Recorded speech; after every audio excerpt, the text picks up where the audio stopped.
In ancient Egypt, a power struggle among the gods unfolds as Set, the god of disorder, launches a coup against his brother Osiris and his nephew Horus. When Horus loses both his eyes and Egypt falls under Set's tyrannical rule, a mortal thief named Bek must team up with the disgraced god to retrieve Horus's stolen eyes from Set's vaults. This is how it all began. In the opening scene of the movie, a voiceover states that Egypt was the birthplace of civilization, in that the gods coexisted among the mortals and created all the beauties of the world for the two groups to share. Osiris, the son of Ra, ruled the land, while his brother, Set, to his anger, was relegated to rule over the desert. And the time has come for Horus, the son of Osiris, to take his place as king. Gods of Egypt is a paradox of a movie, and for while it is fun, after some point, this silly movie about gods and mortals in ancient Egypt turns into a flavored riff on a Marvel movie.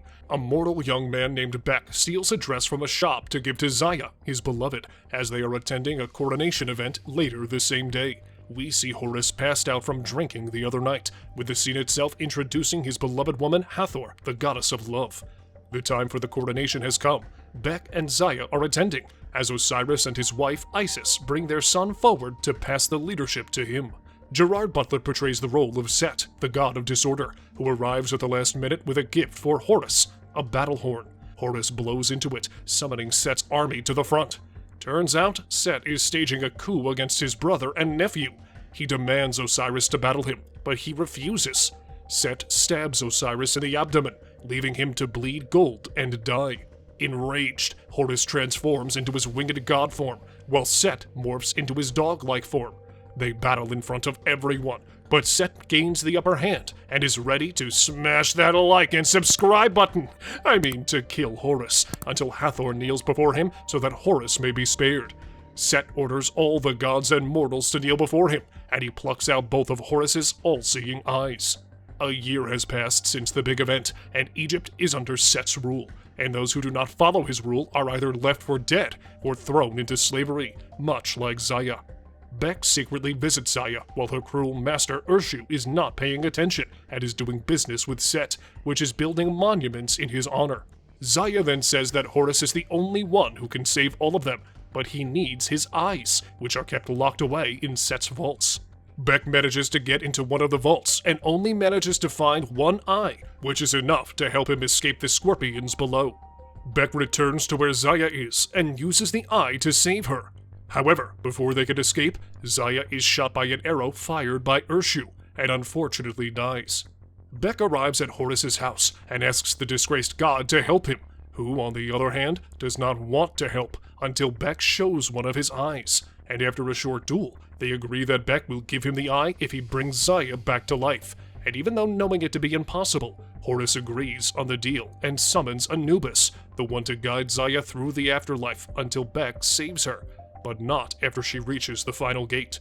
There is a pretty good setup for an action-adventure timetable, but Gods of Egypt knew what genre to fall in, the genre called swords and sandals. Every brawny chest is waxed, every bosom is heaving, the characters address crowds of thousands of extras, and fight their enemies with spears and swords. Swear fealty to this, or vengeance to that, you get it.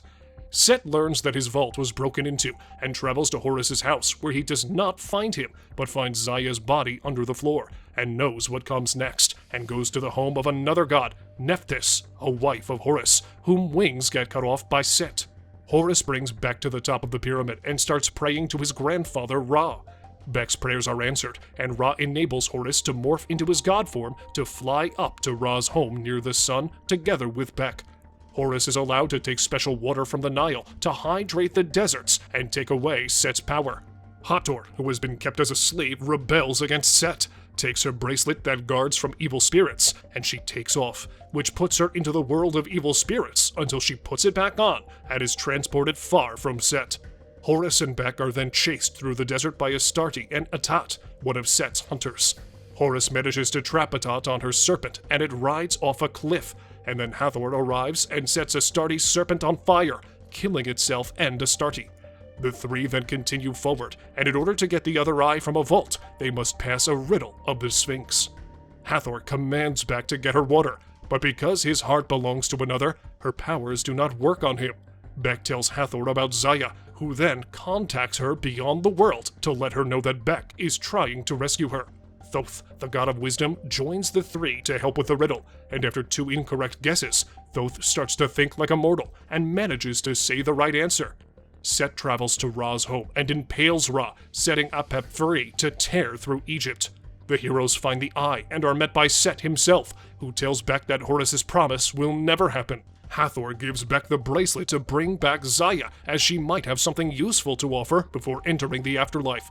Hathor is then pulled away by the evil spirits. Anubis takes Beck to Zaya and gives her the amulet, but Apep's arrival means the gate to the afterlife is sealed. Beck returns to the mortal world and reunites with Horus, despite feeling betrayed by him. Meanwhile, Set's armor is upgraded with Thoth's brain, Nephthys' wings, Horus's eye, and Ra's spear, and summons Apep towards him.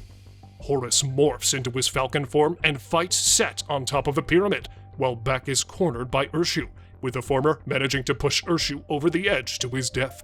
Beck manages to pry the eye off Set, mortally wounding himself in the process, and then tosses the eye to Horus, who chooses to rescue Beck as he falls over the side of the pyramid.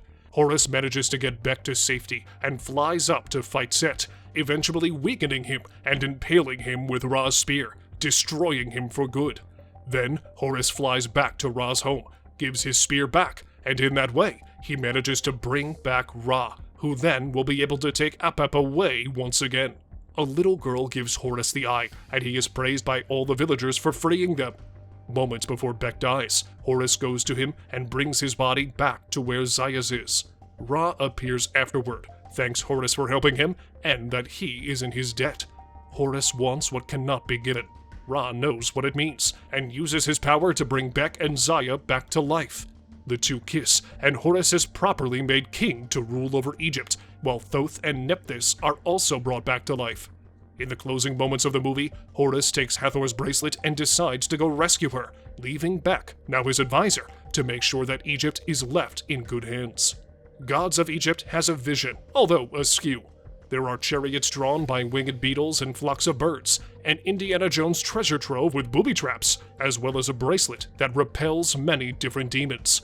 It is a shame that the movie is unable to resolve some key conflicts, except by having characters fighting on top of a pyramid while the camera whirls around them. The movie looks like every other big-budget action movie clogging up multiplexes. Things fly that way, things fall this way, people leap through the air on wires while yelling, you get it. The movie could have been a work in the mode of Flash Gordon or Barbarella, or even The Sword and the Sorcerer, a movie that could have sacrificed the repetitious and unimaginative action with a cinematic design that fits the decade, a fashion cliché thrown in the mix, a work of true personality, something this movie lacked quite a bit. Thanks for watching, and please make sure to subscribe to this channel for more videos like this in the future.